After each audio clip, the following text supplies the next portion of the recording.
All right, y'all, I'm out here in Swananoa, and just came across this fine man. And you've been out here from pretty much day one, I guess? October 10th. Okay. So yeah. this place, I mean, it didn't look like this. I mean, it looks like downtown Calcutta. I've never seen anything like it. I'll be honest with you. And I live here, and I don't live in Swananoa. I live a little further north, and I thought what I saw was bad, but this is on a whole new level. This looks way better than what it was before we got here. That's what, if you look at the original footage from 2 months ago, 2.5 months ago now, if you look at it, there was houses still that were completely wiped out, but smashed against trees, trailers. That creek was filled with cars, house parts. There were bodies that were found all along this river in this particular area. If you talk to some of the property owners, this area was unique because most people don't know, South Carolina first responders went up to clear the mountain before the reservoirs failed. Mm-hmm. A day before, they did door knocking and they evacuated people. So they had 100% containment. Yet Buncombe County and Asheville down here, they did not go and do any evacuations along these riverbanks, knowing full well that those reservoirs had already accumulated too much rain and too much water in it from the previous 2 weeks. You know, so none of them was given a warning. And when you see, and there's nothing but intent, because none of these people, we believe, were meant to survive. That water came down at 85 miles an hour. A house crashed across that bridge down there. There's a family of 5 that was recovered up over right here. There were literally, and then no one's counting the migrants that are out here. Right. We've seen a lot of migrants. They're not going out to let family members know that their loved ones are missing. No one's counting the homeless. A lot of them are missing. Some of them were camped out along the river. Their whole camps got wiped out with the storms. I mean, they didn't. I mean, there are people. They're not included in the numbers. No, the numbers themselves, when they go out and say like 104 for Western North Carolina, that's a lie. There's thousands of bodies still in reefer trucks right now, and until they identify the body, then that it's not an official, by law, there's not going to be an official body count. So that's how they're playing that game. And the one thing is, if you suppress the body count, then people don't know how devastating it was. If people realize how many people were actually murdered, then that would draw a big attention. You know, look what happened. You say murdered, so you're implying that this wasn't a natural event. This wasn't a natural event. The stratospheric aerosol injections that were dispersed all along the Gulf Coast with the mobile HARP unit ships and the NEXRAD tower installations. This is a weather weapon system. This is part of the United States Antarctica Project. Lockheed Martin, Raytheon whistleblowers, former military intelligence. These people have come out as whistleblowers, and they're telling people the exact same thing I'm telling them. It's the NEXRAD tower installation is what steered this mass. And when you're spraying barium, aluminum, and nano-electrical charged particles, and you're using Tesla towers, Tesla technology, and people, they're embedded within our infrastructure of directed energy weapons, and our military is authorized to experiment and utilize these weapons even if we're collateral damage. So the United States military were the ones who steered this up. And when you go to the public and you say that, well, that's a bad thing to say. You can't accuse the military of doing this. But who is the one that says they're doing it? Who is the one with all the patents? Who is the one with all the technology? Who's the one dispersing the stratospheric aerosol injections over our skies? Which military planes are refueling these giant? I mean, they're putting gigatons of poisons over our head. Yep. Gigatons of poisons. I mean, people are thinking this is a blue day, but you can see the haze over every single thing out here. And it's infuriating to me, and I'm screaming from the rooftops, and I can't seem to get anybody to pay attention, but you apparently are wide awake to what's going on out There's here. a lot of people. Bro, I have never in my life, I've been to some pretty awful places in my life, and I've never seen what I see out here right now. So, I mean, to all the people out there that are going to say, oh, this is a conspiracy theory, I think you just kind of blew the doors wide open on that, because the patents they're out there for anybody to see. And anyone can just go, and it's really how you try. They have to tell you what they're doing. Yes. And it's your job to go and have discernment, because they're telling you 2 things. They're telling you that contrails are conspiracy theories and we're all nuts, but if you research stratospheric aerosol injections instead of contrails, then when you research stratospheric aerosol injections, you'll get to the chemical and biological agents, the compounds, how much being dispersed, how is it being dispersed, geoengineering, dimming the sun, multiple truths that will confirm that we're being poisoned by the military. So the American people have a choice. Do we pretend like there's white hats in charge and the military's in some secret war? and that they're going to take the poisons out of the skies for us? Or do we acknowledge the fact that there is no one in charge down here? This is Satan's world. The only one that can be in charge within you is Jesus. Amen. Period. There is no one, there's no one president, no one person here that has authority down here over Satan, and he has no authority over those of us who have Jesus in our heart. Then we have all authority over him. So the very people who are underneath Satan are underneath you. And so, and the goal is to get the military themselves, one, come out and tell the American public, so then they have a chance to fight back. Don't they have a chance to fight back? I mean, if you're using directed energy weapons against them, which you are, can't they go and defend their children? Can't they go and eliminate some of these towers? Can't they get these cancer rates down around these elementary schools where they're bombarding them with the radiation? None of that's conspiracy. It's all scientifically fact. You just have to go look at it. And the conspiracy theorists, that just gives people an excuse not to do nothing. It's one of the most biggest tools that any federal agency will use. They're a conspiracy theorist. So then the minute you say that, a majority of the population say, oh, they're crazy. Yep. We don't want to help. And it's and that gives them an excuse. And so you're always going to have that. You'll never get ahead of that. The only thing we can do is just keep marching. So let me ask you something. It was my understanding that Trump was just recently here, and it wasn't. He was right there on the other side. We can walk you down and show you the caution tape where Secret Service has. He was right here on this river, right here. Yeah, I noticed he opened up the microphone for a lot of people there, and it was shocking to me that A, he didn't address anything that you're talking about, and B, not one person. They must have vetted these people pretty good, because clearly they weren't going to let you get anywhere near that microphone. He got a report from us, and there's some people that were on that stage and some people talking with him that I know for a fact. So it's not like he doesn't know. Like I told our church, he knows now. So don't say that he doesn't know. Exactly. Don't say that he's going to deal with it. Contact him now. Everyone has so much hope and faith in that man, then he can issue a command to directly stop. See this right here? Yeah. And see the new foggers and misters, you have two different types of spraying going out. And that's why you're seeing the fogging and the RSVs and all these respiratory illnesses. These metals are infusing in our bodies, man. Yeah, no, bro, I'm right there with you 100%. But the bottom line is, with all this, everybody's thinking, whoa, Trump's doing this good thing, he's doing that good thing. But at the end of the day, if you want an executive order that you could stop all this right now, today, that's it. Write this one up. Say no more stratospheric aerosol injections happen over the United States of America. No more directed energy weapons, too. Thank you. Stop experimenting on us. Don't come out with this new mRNA AI vaccine. Stop pushing that agenda, because we're created in God's image. Jesus over jabs. We tell people all the time. They didn't need vaccines when they were walking years ago. Pharmaceuticals, pharmakia. You know, and that's the whole thing is you have the ability to heal yourself just through prayer, laying hands on, having another believer lay hands on you. You can alleviate pain for them. You know, there's things that we can do ourselves that we don't have to be. Well, it seems to me that the good Lord put a lot of it right here in the forest around us. Yeah. I mean, you know, a lot of what we need before they decided to do what you call, and what I agree with, a weather weapon on this place. I mean, let me ask you this. I mean, why do you think the giant reluctance? Because California was just hit. We had Lahaina that was hit. And I was up Paradise, Grass Valley, because I'm outside Forbeston along Lake Oroville. So I have a place up there where, you know, I'm in the mountains. So I was up. I know about the directed energy weapons. So despite all the carnage and the things that are going on around us, why do you think the reluctance exists for people in the United States to not even consider seriously anything you're saying or anything I'm saying regarding what's happening? I don't think they believe Trump's going to say he's going to stop it, so they're afraid to ask him. I don't think that they believe he's going to say no, he can't. He can, but if he was directly asked by anyone in mainstream media, these stratospheric aerosol injections poisons every man, woman, and child and every living creature underneath. That's there is no greater threat to us right now than these weapons being used against us by the military. Not the border, not the invasion, not the terrorists, not the CCP police stations, not the whole world stage they're preparing for putting us into this little war.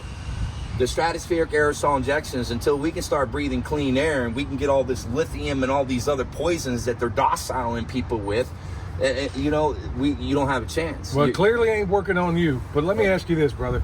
I know you're out here, and honestly, up until, and we knew this would happen, whenever there's any kind of disaster like this, you'll get a gang of people that show up for the first 2 months, and then they go away. They all kind of acquiesce.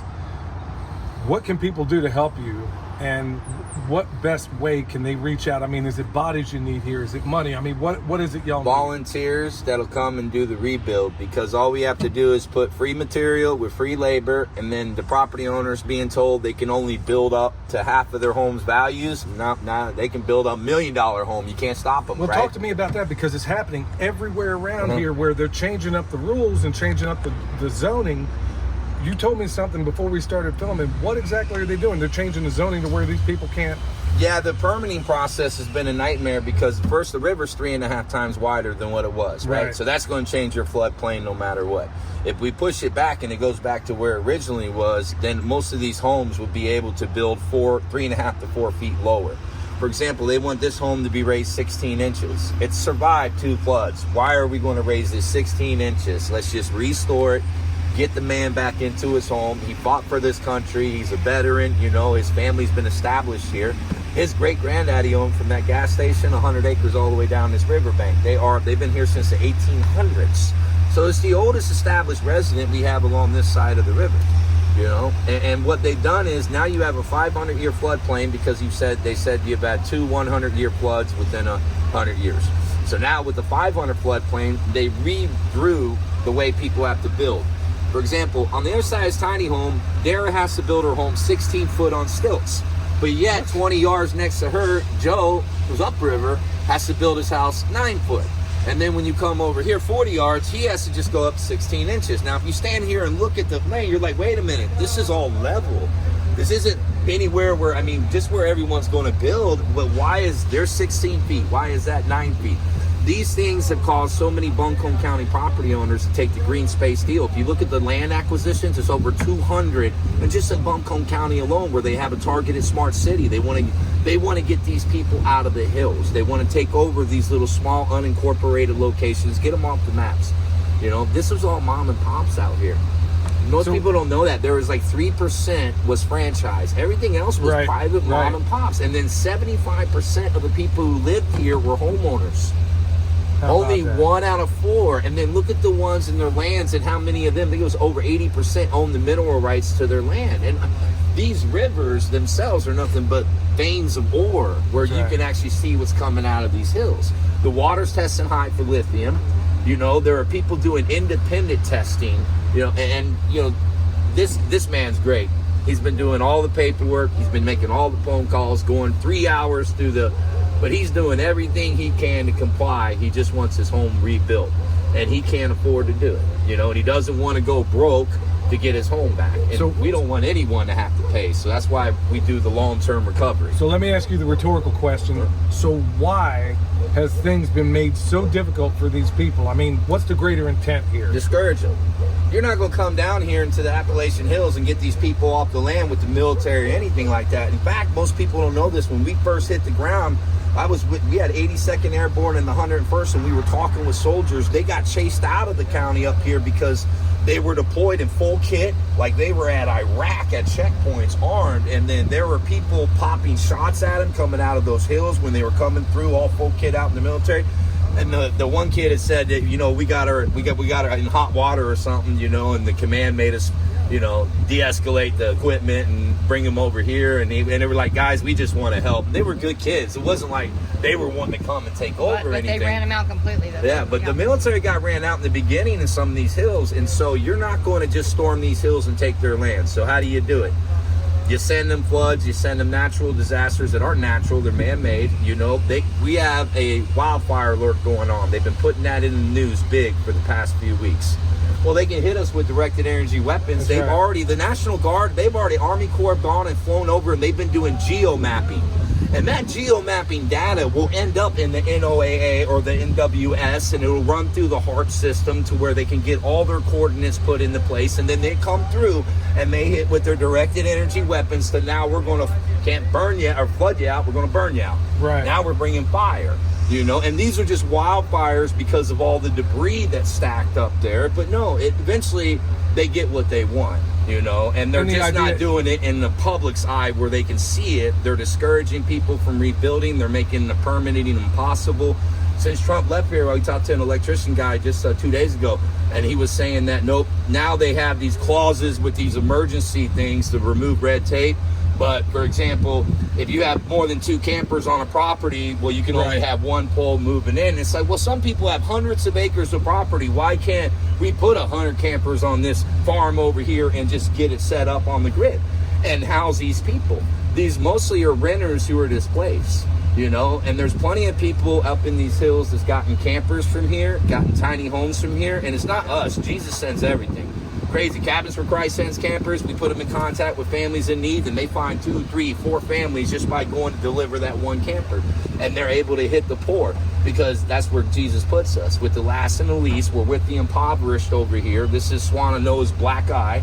You know, they call it Dope City over here, you know. And instead of putting Jesus and love and materials and blessings into these people, you have outside elements knowingly working with the Department of Homeland Security Fusion Center.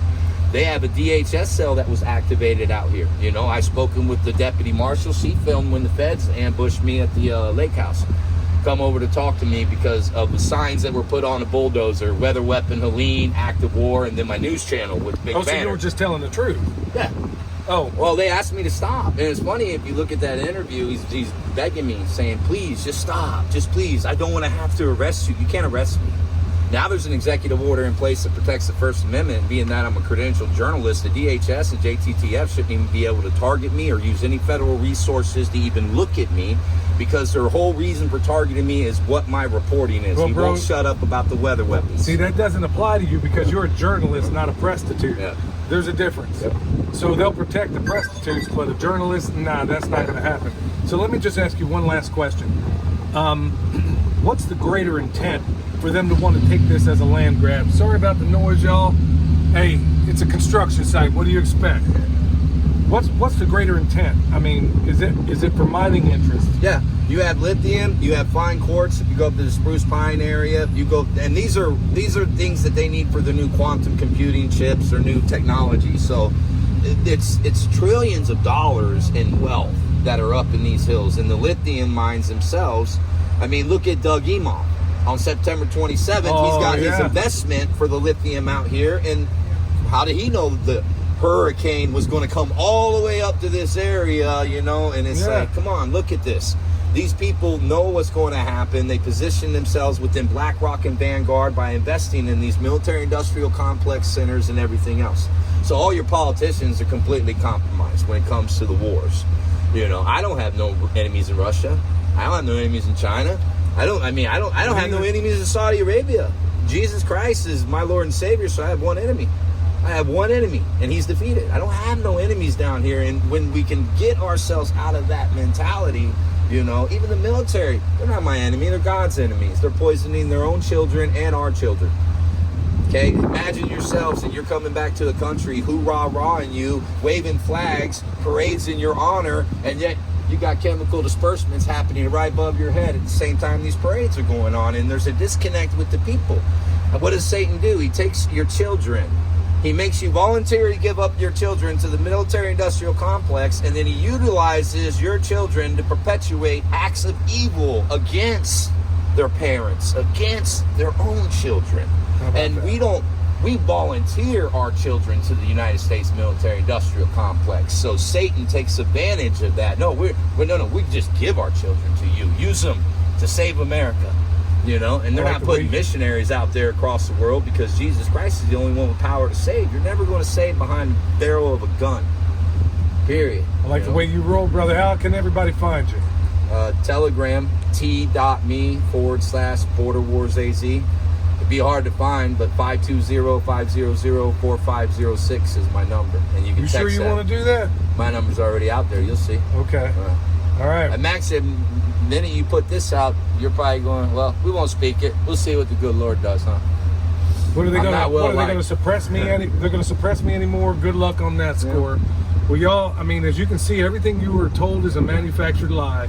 And you're hearing it boots on the ground. You've been hearing it from me. And we're going to hear from some other people as well. So thank you so much for your support. We'll see you next time.